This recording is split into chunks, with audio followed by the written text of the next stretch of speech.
Hello and welcome to the Fierce Fatty Podcast, episode 66. Your body has changed. Now what? I'm your host, Victoria Wellesby.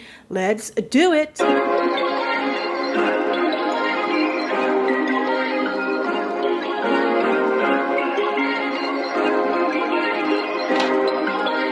Perfect.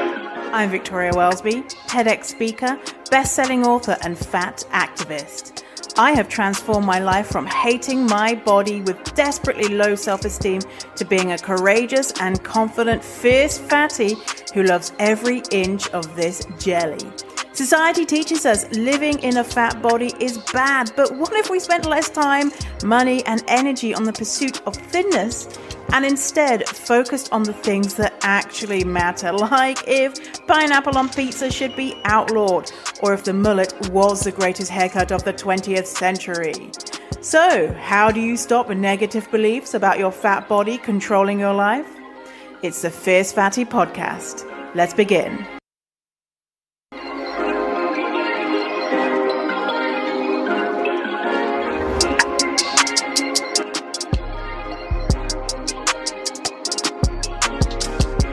Hello, fatty. How are you? How's life? Guess what? Today is my day one. First day out of quarantine. Freedom! It's so exciting. I actually went to see the apartment that I have just signed a lease for. So I did a virtual viewing last week, and then I thought, you know what, it's probably a good idea if I can go see it in person, because I can ascertain the stink level of the apartment. Now, I don't know about you, but I don't know if it's a Vancouver thing, it's a Canada thing, it's a North America thing, but so many apartments in Vancouver stink, reek, like, I don't know, old socks, or I don't even know what the smell is, like just oldness. And it's not that they're old necessarily, because British, Irish, European places, I've noticed if they're old, they don't necessarily smell. And my theory is that in the UK, we build stuff with bricks, but in Vancouver, and I don't know if it's for the rest of Canada, I presume so because there's a lot of wood, mostly things, especially the older apartments, are built from wood, not brick. And then after years, the wood gets wet and old and stinks. That's my theory. Could be a load of bullshit, but that is my theory. Now if you've got a new apartment, then it doesn't smell if it's made of wood, in my humble opinion. But if you've got an older apartment, like 20, 30 years old, then you need to get ready for the stink. But anyway, so this is an older apartment. I went, and guess what? There was only a slight smell. Yeah, it was pretty cool. It's pretty cool. Only a slight smell. Hurrah! Like, you know, you wouldn't be like, oh, it smells bad. You'd just be like, oh, yeah, I can smell something. So, yay. And it is in a great location, downtown Vancouver. I went for downtown. It is in the heart of Davie Village, gay village, the gay area. Oh, I'm so excited. I have there's so many amazing things right on my doorstep. And I'm 8 minutes away from the beach, and there's a park close, so I can go and walk Dougie, like where he's allowed to go and run free, little puppy. So that's, yeah, pretty cool. Done my quarantine, don't have COVID, got an apartment. Life is ticking along.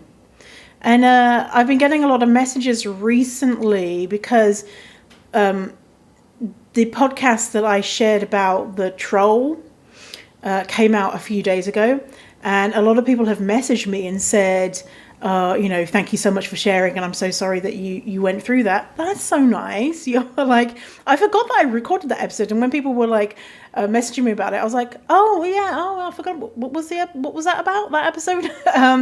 So yeah, it's kind of like, it feels like a problem shared is a problem halved.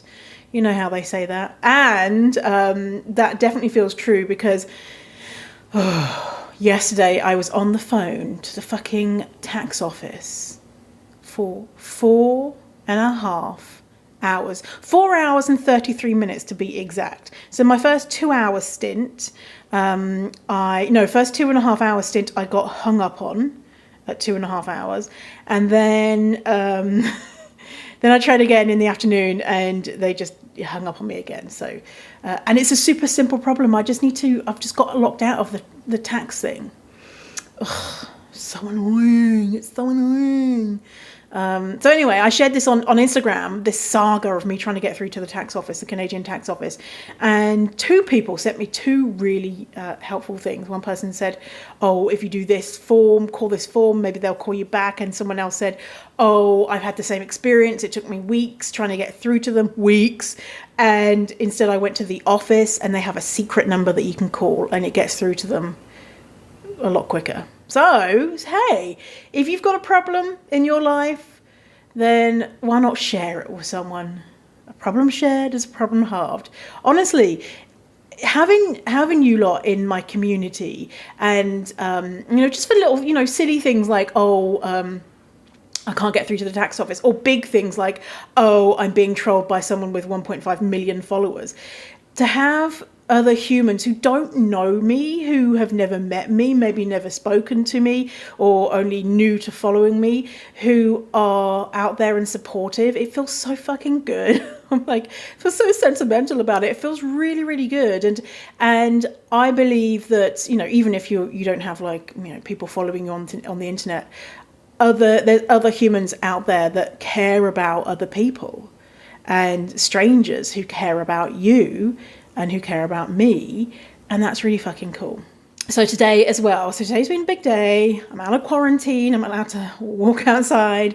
I got my own apartment, and also Summer Innanen, I'm talking about her all the time on this podcast, my friend, dropped off my new laptop today, which is good timing because my current MacBook has been giving me mild electric shocks. And I've been like, come on MacBook, you can make it to the end of the year, come on, you do it, because it's 5 years old, and I use it about 27 hours a day, approximately, because I work on it, right, and then in the evening I'm watching my shows on it as well. So bless this MacBook Air. It's been with me. It's done a lot for me. So this new one has arrived, and I'm really excited about it. It's like rose gold. So amazing. That's really cool. And my phone, because I got when I was in Ireland, I got a refurbished phone. I've had such bad luck with refurbished phones. They're dog shit, honestly. They're cheaper, but honestly, dog shit.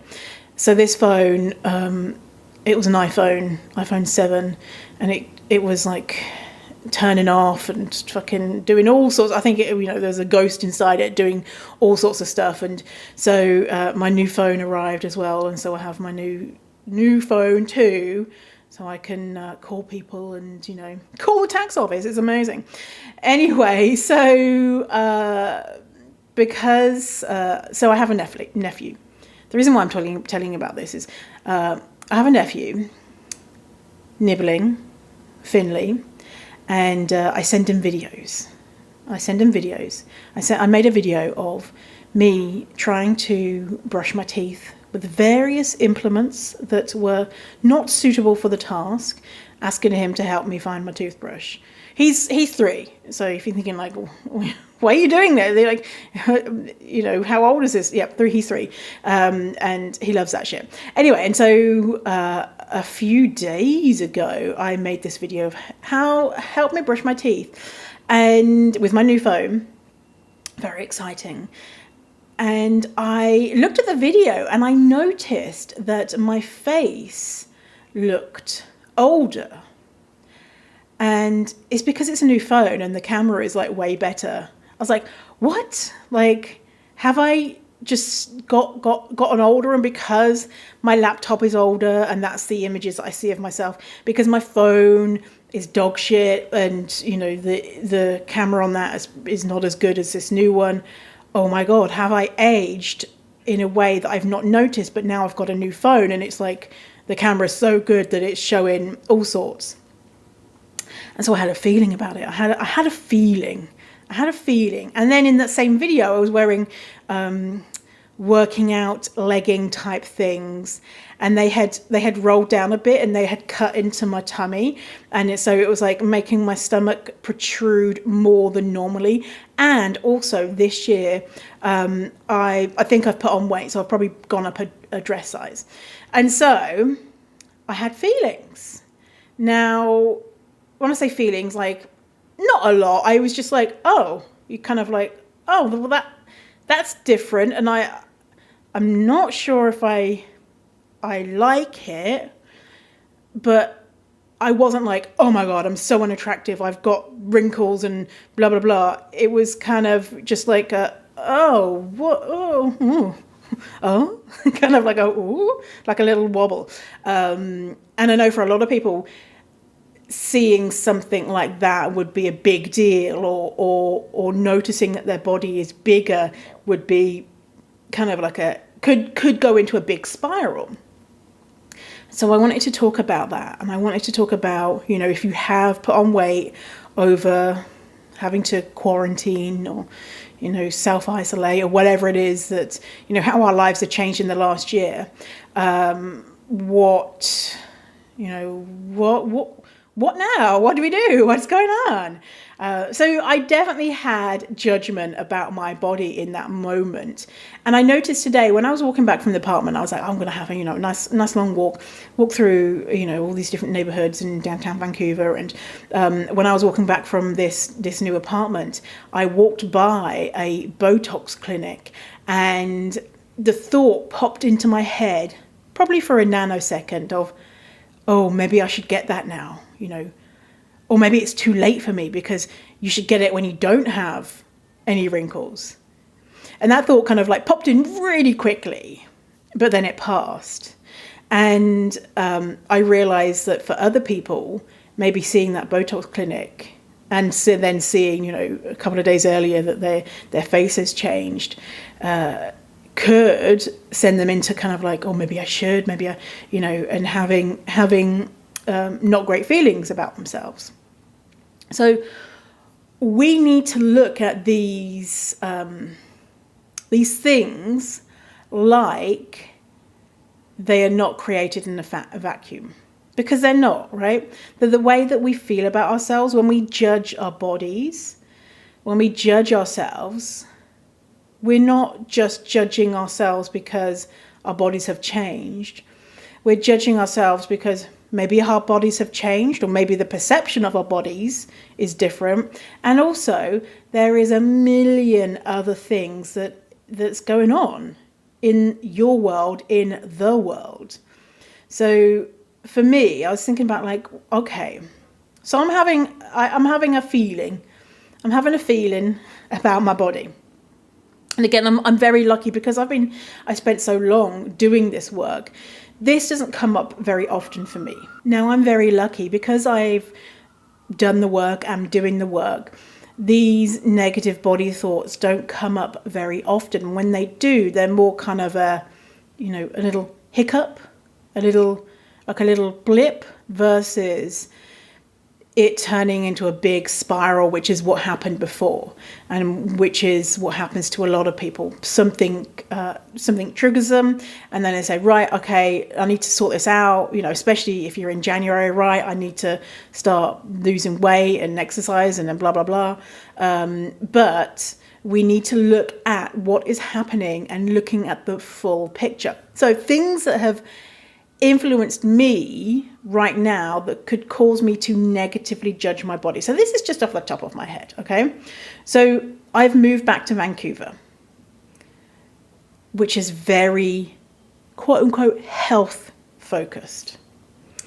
Very kind of, organic, yoga, holistic, wellness, all that type of stuff.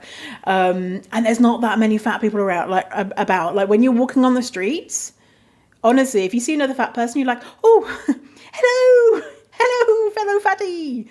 Obviously, you don't do that, but in your brain, you're like, oh, there's another one of us, because so many people are straight-sized. It's it's a thing, especially downtown Vancouver and the kind of close to downtown Vancouver, in the greater Vancouver area, there is more body diversity, but yeah, here, not so much. So that's the first thing. I also experienced high levels of stress because of moving country and not wanting to get COVID or spread COVID, or, trying to be a good citizen, and having Dougal with me during the traveling, and then Dougal not being with me for the last couple of weeks. And if you're a pet owner, you know how much animals can help with our mental health, and Dougal definitely does that. And giving him a good stroke when I'm feeling down really helps my mental health. And him just being there, and him just being a donkey, him just being like, he doing all the things that he does as a dog, running around wild after having a bath, and demanding to be cuddled, and silly things that he does. So kind of that's gone temporarily until I get into my new apartment. I have been spending a lot of time watching TV, and because I got a free month of Amazon Prime, I started watching like shows on Prime, and then I saw that you could buy a channel for $3.99, which is Hey You. Anyway, it's got loads of reality shows on it, like, Real Housewives of whatever. And I started watching like people who sell $1 million listings in New York, whatever. It's not a show about bodies, but these shows do not have diverse bodies on screen, right? So I'm watching reality TV, which has straight, thin, white, people. Not going outside because I'm in quarantine. I wasn't allowed to leave the building. Not going outside is not good for my mental health. Not walking around and bathing in nature, all that type of stuff. That's not good for my mental health. Being in a new and unfamiliar bed. I don't know about you, but having that kind of routine of knowing what pillows you have, and the thickness of the duvet if it changes, and the feel of the sheets and all that, it's kind of just disruptive to sleep unless you're like wicked tired. Not knowing where I was going to live, so in the up until today, it's the 14th of January today, not knowing where I was going to live, and thinking, okay, well, if I don't find somewhere to live, I'm going to have to get another month of an Airbnb, and that sucks. And because I don't have a quote unquote real job, because I work for myself, people are going to be like, I don't want to rent to you because you don't have a quote unquote real job. And the Vancouver rental market is always very competitive. But I go in with references from landlords since 2011. Like, I have got my shit together when it comes to this. And so, feeling like I'd probably be fine, but also, will I? Will I? And I was fine in the end. But that was a stress. Being away from my family, who I grew a lot closer to when I was in Ireland, and, mentioning my nibbling Finley and him, just being in my life, seeing him a couple of days a week, and just him being, silly and funny and auntie all the time. And that's cute. And my sister and my mum, and being away from that, that is a change as well. So Dougal is with my ex-boyfriend. Now, my ex-boyfriend, he's he's a good guy, right? He's got his stuff like everyone has, but he's genuinely generally a good guy. So when I first saw him, he was there to pick up Dougal. I just got off the plane, and I was wearing this really cool Adidas red tracksuit. Really fucking cool. Love it. Because what do you want to wear while you're traveling? The most comfortable thing. It's also when you're traveling, you're like, shall I be glamorous and turn up with like a feather coat and, you know, some like 17-inch high heels just to look so glamorous, or shall I be sensible and wear something with an elasticated waist? Yeah, so it's elasticated waist one. So anyway, also, and then in that time I've been away, I've put on a little bit of weight, and this boyfriend is the boyfriend who said to me, if you've listened to all of the podcast episodes, if you haven't, you can go back and listen to this one. He said to me that he found me less attractive because when we were together, I'd put on a little bit of weight. And so I kind of am thinking that he is monitoring my body size.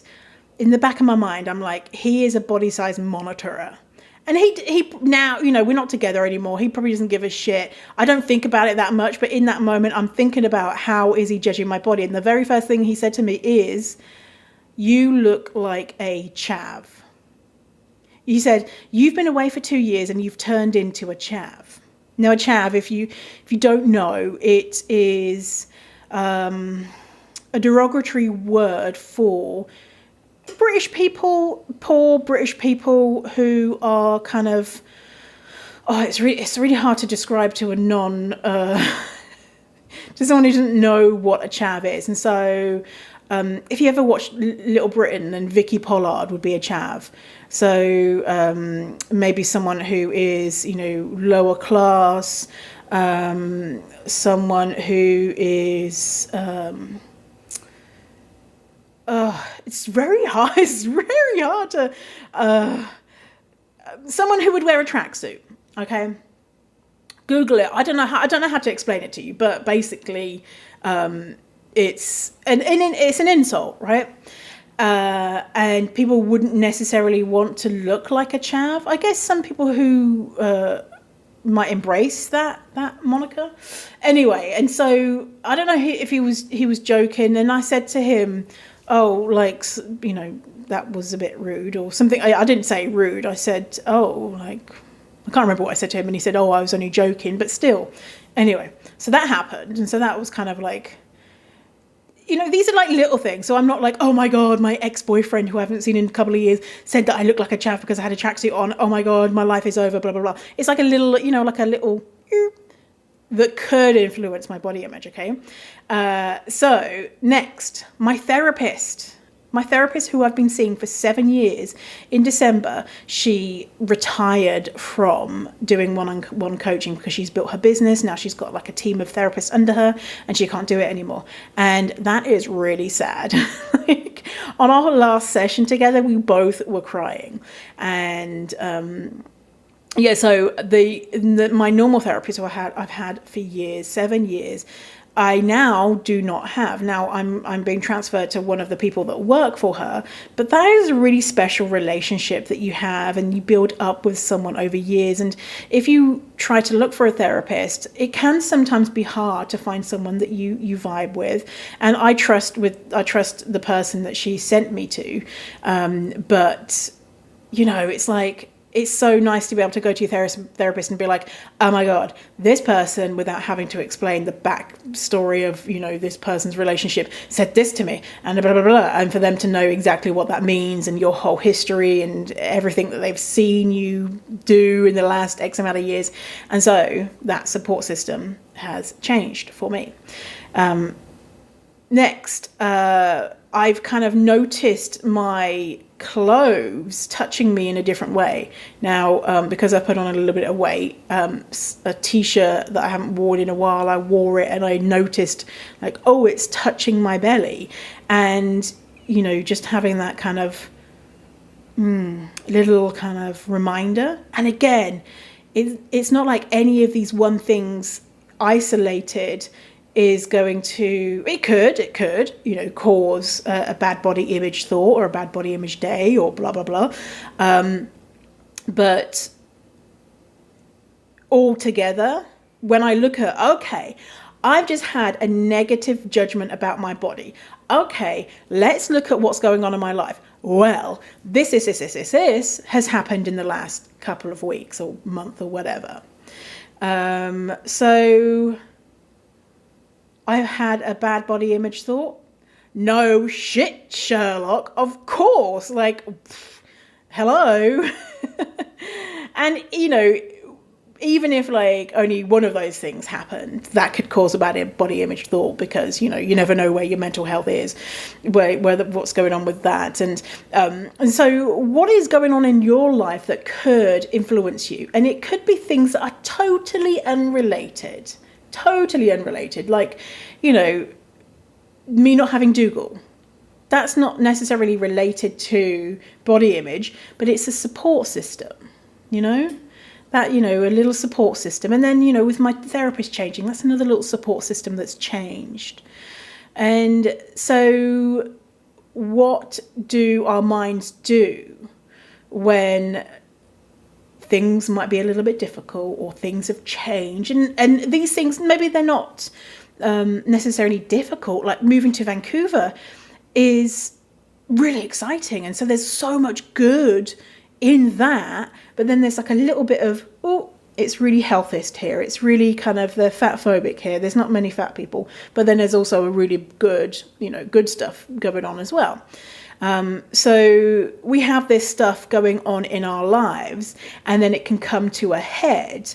And what have we believed all of our lives that we could control? We have believed that we can control our bodies. So maybe I can't control everyone in Vancouver and make them stop being fat phobic, or, you know, see more fat people around on the streets. But my life has told me, and society has told me, that that's okay, because I can control my body and I can make it conform, so that the fact that Vancouver is fat phobic is no longer an issue, because if I was thin, then it wouldn't be an issue, right? Like, that's not the reality. Like, this is what, you know, how our brains can be thinking. And to get out of that thought pattern, when it's sometimes very subconscious, you know, you're not thinking, oh, you know, down to that detail of, oh, if only I was thin, then I would fit in with Vancouver. And if I saw, you know, there'd be more people who look like me on the streets of Vancouver if I'm walking around. You're not thinking that. You're just thinking, I don't feel good in my body. I should be thinner. Maybe I shouldn't eat that, you know. But when we get underneath it and look at what's really going on, then we can start to really understand. So what are we told in society that is actually wrong? We're told that it's our bodies that are wrong. So what do we think is wrong? Well, we think it's our body that's wrong. And to get control of that, and so that we don't have these negative feelings anymore, we just need to, quote unquote, fix our bodies. If we fix our bodies, then I wouldn't be feeling these negative things about my body. If I just had Botox and lost weight, then life would be amazing. Then I'd be walking around the streets of Vancouver, waving to people, blowing them kisses, being like, have you checked out my new thin body? Oh, if I was thin, then I would have got an apartment in one day. If I was thin, then I would have experienced less stress from moving. If I was thin, then etc., etc. But that's not true, right? You know, me having a bigger body, they don't see that on a rent application. Yeah, they can Google me or whatever, but, you know, in a rent application, that's, you know. But, you know, I guess still people are fat phobic. If they saw my face and saw that I was fat, maybe it'd be a little bit difficult. But really, the stress of finding an apartment wouldn't be different if I had a thin body. And what are we doing to try and get a thin body? putting our bodies under incredible stress, putting our brains under incredible stress for a temporary thing, which then causes us more stress than when we put weight back on. So, yeah, but, it's hard to make this connection. It's hard to say, okay, I'm having feelings about my body. And it could be that it's a constant thing, that it's not something that's triggered you, that constantly you're thinking your body's not okay. Well, that's not happened in a vacuum either.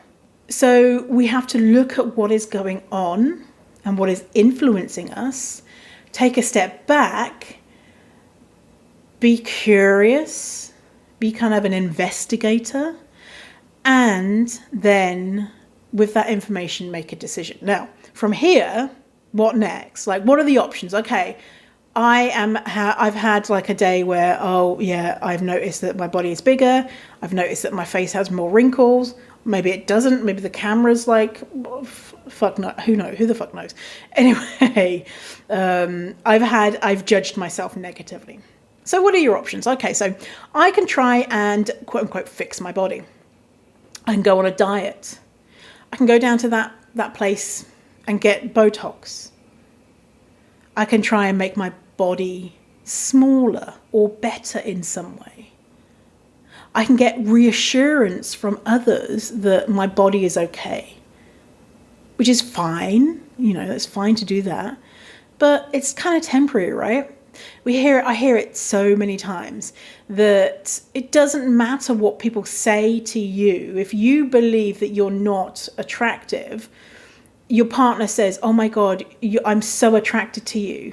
And people who don't believe that they are attractive, it's like, it doesn't stick because they say, oh, well, they have to say that. Oh, they're just being nice. They know that that's what I want to hear.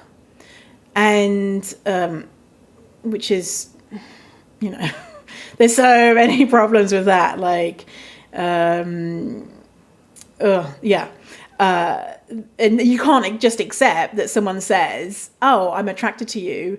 And then all of a sudden, any low self-esteem has disappeared because it's not really about how others view us. Because, a million people could say, oh my God, you're so attractive.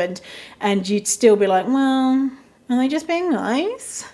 Do they feel forced to say that? Because it's an inside job, right? You have to kind of be the one who believes it. So I could do something like buy new clothes to feel better. I don't know. There's lots of different things that I could do where I try and fix the perceived problem. And the perceived problem is that my body is not okay.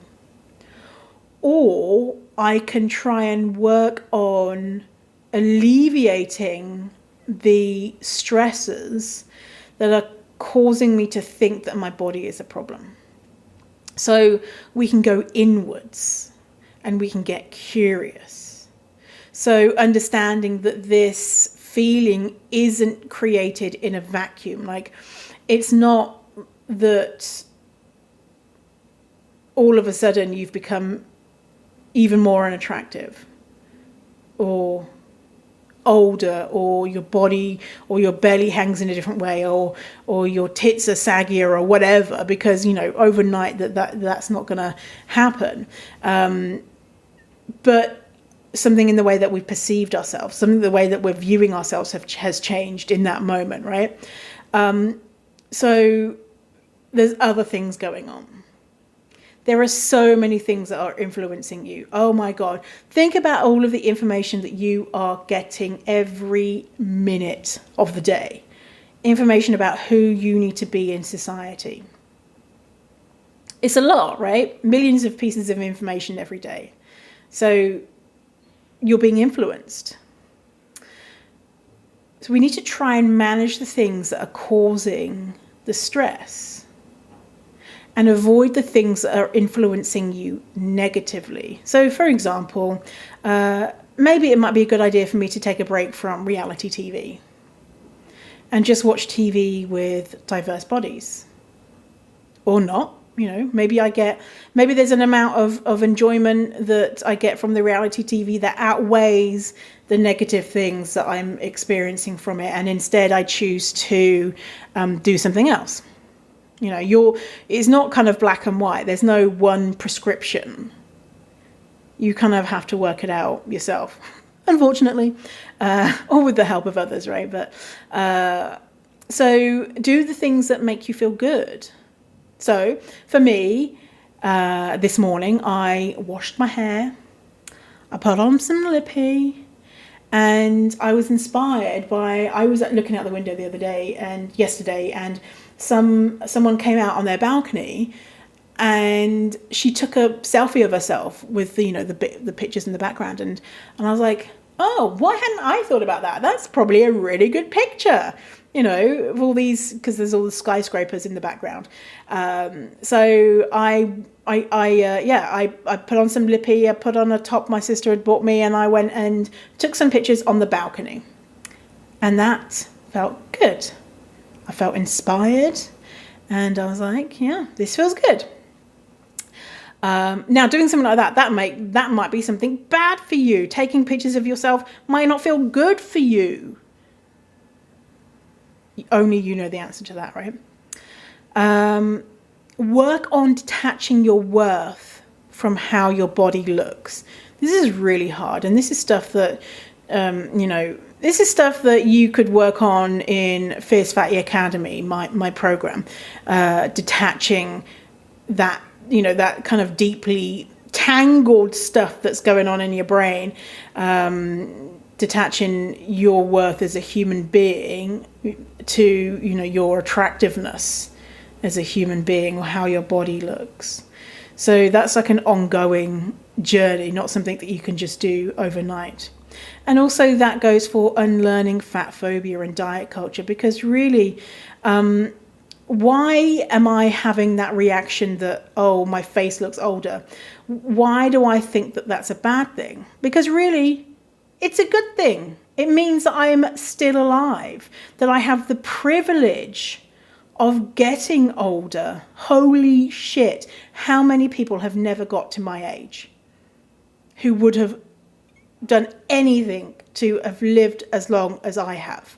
And I'm still very young, but how many people would be like, give me those wrinkles, please. I'll trade you, please, because I am not alive. I couldn't make it there for whatever reason. I didn't make it there. It is an absolute privilege. And as well, that walking into that feeling of more wisdom, more feeling that I've just lived more, right? I've lived more, and so I might know a little bit more and have experienced more than a year ago, because I have, So it really is a gift and a privilege. And my brain telling me it's a bad thing is because of all of these systems that I don't want to buy into. Sexism. First thing that comes to the top of my head, sexism. Women have to look a certain way. Women are objects and not 3-dimensional, 4-dimensional, 5-dimensional, whoever, 10-dimensional beings. Like, we are real living beings, and so I'm supporting these ideas that I don't want to support, because I'm saying, oh yeah, it is bad that my face is aging. I don't want to buy into that bullshit.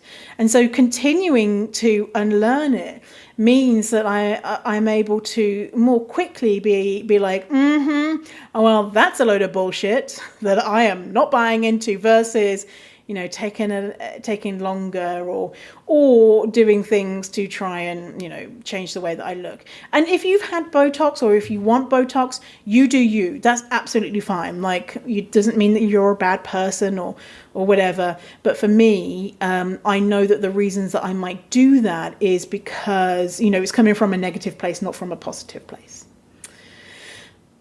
So something to think about is that this is temporary.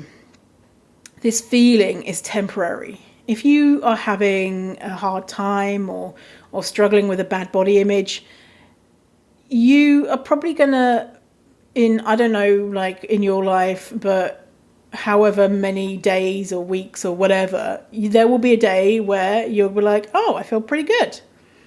I feel happy. I feel hopeful. I am not thinking about my body today. Or I appreciate my body today because it let me do something really cool. You know, this feeling is temporary. And as well, if you're feeling okay right now, right this very second, listening to my voice, are you okay in this second? In this moment, are you okay? Probably. You probably, you're listening to me, so you're okay, aren't you? You're okay, right in this moment. I'm okay. I am okay,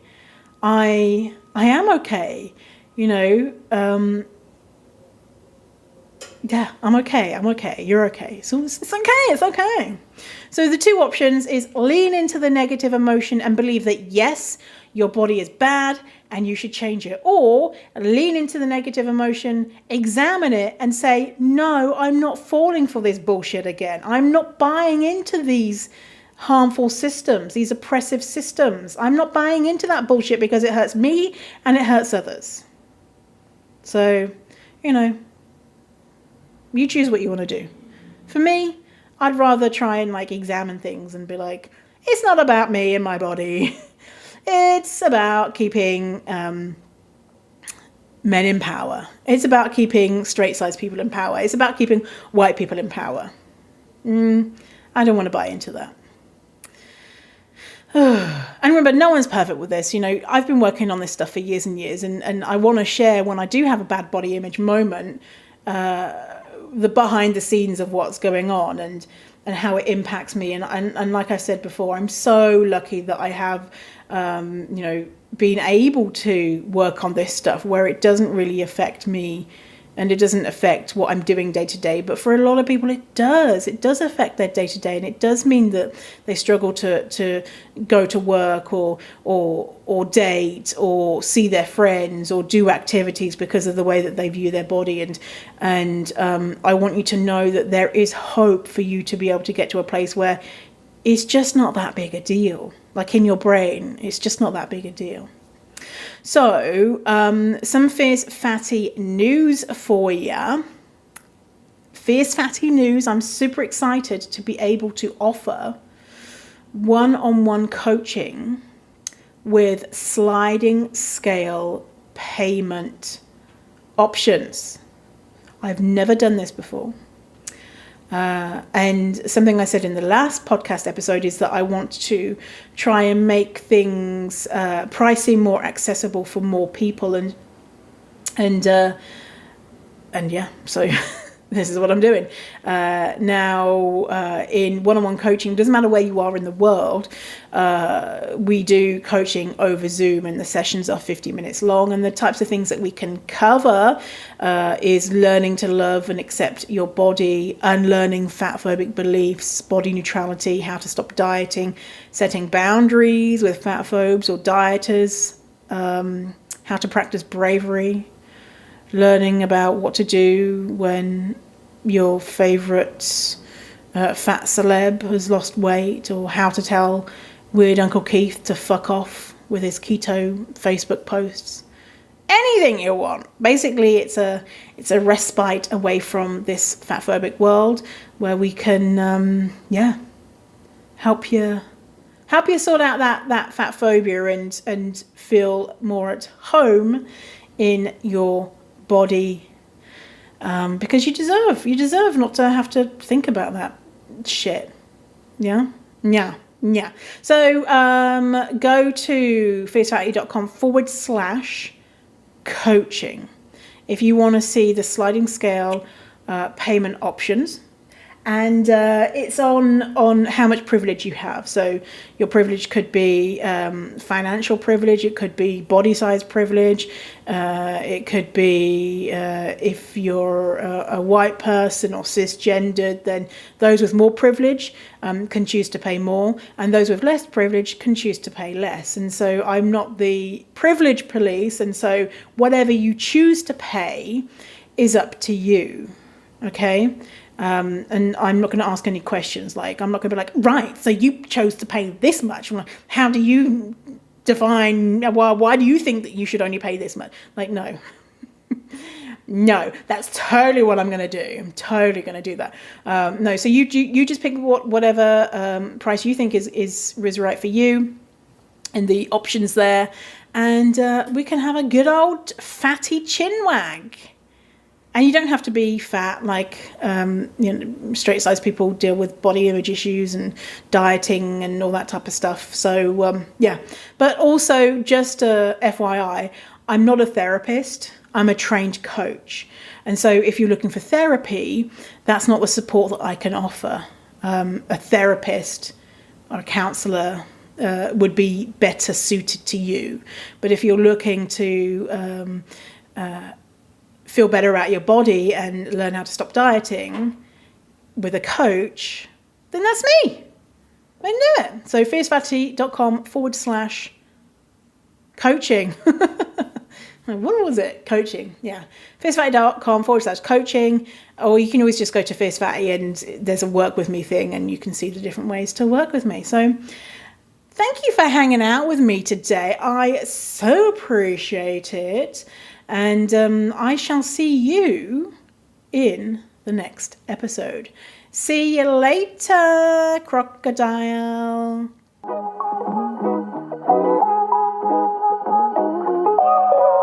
Thanks for listening to the episode. And if you feel ready to get serious about this work and want to know when the doors open to Fierce Fatty Academy, which is my signature program where I teach all about how to overcome your fat phobic beliefs and learn to love your fat body, then go to fiercefatty.com/waitlist. Again, that is fiercefatty.com/waitlist to get your name on the waitlist for when Fierce Fatty Academy, my signature program, opens.